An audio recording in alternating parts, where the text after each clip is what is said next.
Kembali lagi di Cerita Cinta Channel. Jangan lupa like, comment, and subscribe ya. Terima kasih. Suatu pemandangan yang sangat tidak menyenangkan dipandang oleh Dimas saat memasuki rumah Caca. "Pergi kamu dari rumah anak saya," ucap Nisa, ibu dari Faris. "Nenek," gumam Caca lirih saat melihat beberapa barang-barangnya sudah tergeletak di luar rumah. "Aku bukan nenek kamu. Kamu hanya anak haram. Jadi sekarang kamu tinggalkan rumah ini karena kehadiran kamu sudah tidak ada yang menerimanya," ucap Nisa begitu tajam di telinga Caca dan Dimas. "Ini semua barang-barang kamu. Kamu bawa pergi semuanya. Motor dan mobil itu pemberian dari anak saya. Jadi kamu tidak berhak membawanya," ucap Nisa lagi. "Anak saya begitu bodoh mau menampung anak hasil perkosaan kayak kamu di sini," cibir Nisa membuat Dimas begitu murka. Dimas sudah ingin menghajar wanita tua di depannya ini kalau saja Caca tidak menahan tangan Dimas. "Izinin Caca masuk sebentar, Nek. Caca mau ambil foto papa," pinta Caca menahan tangis. "Dia bukan papa kamu. Silakan kamu cari papa kandung kamu di kolong jembatan sana," serunya menuju luar gerbang agar Caca segera pergi. "Ayo kita pergi sekarang," ajak Dimas menatap tajam ke arah Nisa. "Enggak Om, Caca mau foto Caca yang sama papa, cuma itu," ucap Caca menangis. "Cih, papa, rasanya kupingku gatal mendengar anak kayak kamu memanggil anakku dengan sebutan papa," ucap Nisa lagi. "Cukup," bentak Dimas yang sudah tidak bisa menahan amarahnya lagi. "Ini terakhir kalinya saya melihat Anda menghina Caca seperti itu," ucapnya dengan menunjuk wajah Nisa dengan murka. "Om," lirih Caca menatap Dimas dan menggelengkan kepalanya. "Hah, dasar wanita murahan, sudah tidak punya tempat berlindung, akhirnya jadi simpenan om-om," cibir Nisa saat mendengar Caca memanggil Dimas dengan sebutan om. "Sana pergi, ikut om-om kamu itu, tapi hati-hati, nanti dilabrak sama istrinya," ucap Nisa tertawa. "Tapi semoga aja sih secepatnya," sambungnya. "Nenek, Caca mohon izinin Caca masuk dan ambil foto Caca di kamar," pinta Caca tak menanggapi ucapan Nisa. "Pergi sekarang juga atau aku akan lebih kasar sama kamu," ucap Nisa menatap tajam ke arah Caca. "Kalau Anda bukan orang tua, saya pastikan saya sendiri yang akan menghajar Anda dengan tangan saya," ucap Dimas marah. "Cih, saya tuh heran, anak pembawa sial kayak kamu, kenapa bisa mengambil hati anak saya dan juga om-om seperti itu," ucap Nisa lagi. "Cepatlah pergi dari sini agar rumah ini segera terbebas dari anak haram kayak kamu," ucap Nisa. "Ayo pergi." Tidak mau mendapatkan penolakan lagi, Dimas langsung mengangkat tubuh Caca dan membawanya masuk ke dalam mobil. Dimas tidak peduli sekeras apapun Caca memberontak.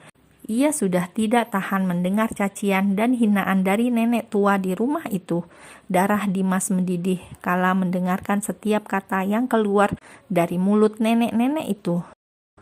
"Maaf," gumam seseorang yang menangis melihat Caca diperlakukan seperti itu oleh Nisa. Hatinya ikut merasakan sakit, namun ia berpikir bahwa ini jauh lebih baik untuk Caca sendiri. "Untuk sementara, kamu bisa tinggal di sini," ucap Dimas yang membawa Caca ke apartemennya. Caca hanya diam tak menanggapi ucapan Dimas. Ia langsung duduk meringkuk di sofa, memeluk kedua lututnya dan menyandarkan kepalanya pada sofa. "Hei, apa kamu masih sedih?" tanya Dimas. "Bodoh, pertanyaan apa itu? Sudah pasti dia sedih," gumam Dimas dalam hati, merutuki kebodohannya atas pertanyaan gak penting. "Om, Caca pengen ikut papa aja. Caca pengen ikut papa.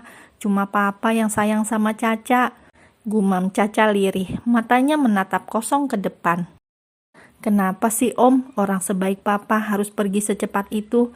Kenapa bukan Caca aja yang mati? Kalau Caca mati kan mama sama semuanya akan senang dan tidak terbebani lagi dengan kehadiran Caca. Kenapa harus papa? Papa orang baik, banyak yang sayang sama papa dan banyak yang kehilangan papa." Caca terus bergumam dengan tatapan kosongnya, namun air mata terus mengalir dengan deras hingga sofa itu terasa basah karena air matanya. Caca, ucap Dimas lirih, tak tega melihat Caca seperti itu.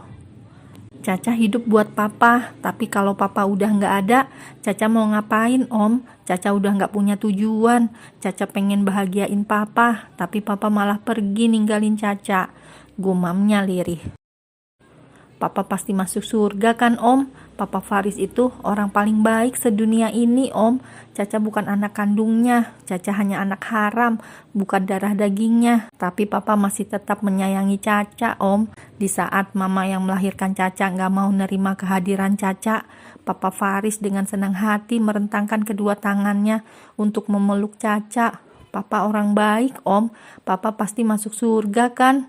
Dada Dimas semakin terasa nyeri kala mendengar racauan-racauan dari mulut Caca. Air matanya pun tak sedikit yang ikut menetes kala melihat Caca serapuh ini. Iya, beliau pasti akan masuk surga, apalagi kalau dapat doa dari anak kayak kamu. Kamu tahu, Cak, doa anak solehah pasti akan didengar sama Allah. Jadi kumohon, jangan menangis lagi. Kamu harus mendoakan papa kamu agar tenang dan bahagia di sana, ucap Dimas bingung sendiri. Tumben gue bisa ngomong bener begini ya, batinnya. Om tahu nggak kenapa Caca ngejar-ngejar om? Tanya Caca. Kenapa? Tanya Dimas juga penasaran, karena Caca masih muda, masih segar dan fresh. Tapi mengapa malah mengejar duda beranak satu kayak dia? Aiden, ucap Caca. Aiden kayak Caca, tidak pernah merasakan kasih sayang seorang ibu. Dek. Dimas terdiam membenarkan ucapan Caca. Memang Aiden sedari bayi juga tidak pernah mendapatkan kasih sayang dari Astrid. Jangankan kasih sayang, digendong pun tidak pernah sekalipun. Tapi Caca masih sedikit beruntung karena Caca masih tetap tinggal dengan mama kandung Caca meskipun tidak mendapatkan kasih sayangnya. Tapi Aiden, dia nggak tahu siapa ibu kandungnya dan seperti apa orangnya. Sampai saat kami mengikuti Om ke hotel untuk menemui mantan istri Om, jelas Caca lagi-lagi membuat Dimas begitu terkejut. Caca juga merasa nyaman saat bersama Om. Caca senang ada di dekat Om. Caca ngerasa aman dan bahagia. Entah kenapa Caca jadi semakin ingin memiliki Om saat tahu bahwa Om itu duda. Papa Faris mendukung Caca buat deket sama Om Dimas. Tapi Papa pernah bilang kalau Caca sudah capek, Caca boleh berhenti dan kembali pulang ke Papa. Tapi sekarang Papa udah nggak ada. Kemana Caca akan pulang saat Caca capek mengejar cinta Om? Apa benar Caca ini anak pembawa sial? Tanya Caca kini menatap mata Dimas yang sudah memerah dan berkaca-kaca. Apa benar Caca hanya anak haram pembawa sial? Siapa ayah kandung Caca aja Caca nggak tahu, dan di mana dia sekarang? Kalau dia tahu punya anak kayak Caca, apa dia juga akan menerima dan menyayangi Caca seperti Papa Faris menyayangi Caca? Tanya Caca kepada Dimas. Bolehkah Caca berharap kalau suatu saat Caca bisa bertemu dengan papa kandung Caca dan diberikan kesempatan untuk disayangi olehnya? Dimas tak kuasa menahan tangisnya. Ia segera merengkuh tubuh Caca ke dalam pelukannya. Ia ikut menumpahkan air matanya di kepala Caca. Ia tak menyangka bahwa gadis yang ia kenal ceria dan selalu pecicilan itu ternyata memiliki luka batin yang begitu dalam. Dimas tak bisa membayangkan bila Aiden ada di posisi Caca. Dimas pasti juga akan merasa sangat hancur melihat anak kesayangannya serapuh itu. Mah, kenapa Mama biarin Caca pergi dari sini? Tanya Leona yang kini sudah berada di dalam kamar Lana. Itu kemauan nenek kamu, jawab Lana cuek. Mah, seru Leona begitu kesal. Leona, kamu membentak Mama, ucap Lana kesal karena Leona membentaknya. Mah, bagaimana nasib Caca nanti, Mah? Bagaimana bisa dia hidup sendirian di luar sana? Leona mohon, Mah, suruh dia kembali. Pinta Leona memohon kepada Lana. Kenapa kamu malah ingin anak itu kembali, hah? Dia hanya anak pembawa sial. Andai dia tidak ada, keluarga kita sudah bahagia, sayang. Papa kamu juga pasti masih akan tetap berada di samping kita, ucap Lana menatap kecewa ke arah Leona. Cukup, Mah, cukup, seru Leona menutup telinganya. Gak ada kata cukup sampai kamu sadar. Tidak seharusnya kamu membelanya seperti itu, ujar Lana dingin. Leona capek, Mah. Leona capek menuruti semua permintaan Mama. Mah, Caca itu adik Leona. Kenapa Mama harus memaksa Leona membencinya? Yang patut disalahkan dan dibenci itu Mama, bukan Caca, ucap Leona dengan berderai air mata. Kalau saja Mama tidak main api di belakang Papa, semua nggak akan terjadi, pekik Leona dengan menatap Lana begitu tajam. Plak! Sebuah tamparan keras mendarat di pipi mulus Leona. Ini adalah kali pertama Leona mendapatkan ciuman panas dari tangan sang mama yang selalu ia bela ini. Leona hanya tertawa getir sambil memegang pipinya yang kini sudah memerah, bak seperti memakai blush on. Tutup mulut kamu, ucap Lana dengan tajam. Leona sudah menutup mulut Leona selama ini. Tapi Mama selalu terus menyalahkan Caca. Dan Caca, selalu Caca yang Mama jadikan pelampiasan atas kesalahan Mama sendiri. Kenapa, Mah? Apa Mama pikir Papa selama ini tidak tahu? Papa tahu semuanya, Mah. Papa tahu. Tapi Papa masih diam dan menunggu Mama jujur sama Papa. Papa selalu memberikan kesempatan buat Mama bicara dan bisa menerima Caca. Tapi kenapa Mama malah semakin menjadi dan melampiaskan semuanya kepada Caca? Caca juga adik Leona, Mah. Dia adik Leona, teriak Leona menangis. Dek.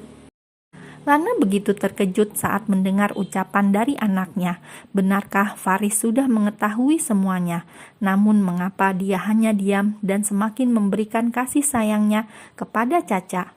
Kalau memang ia tahu semuanya, bukankah harusnya ia membenci Caca dan mengusirnya dari rumah ini sejak lama? Namun kenapa malah semakin menyayangi Caca hingga saat ia menghembuskan nafas terakhirnya tetap membela Caca?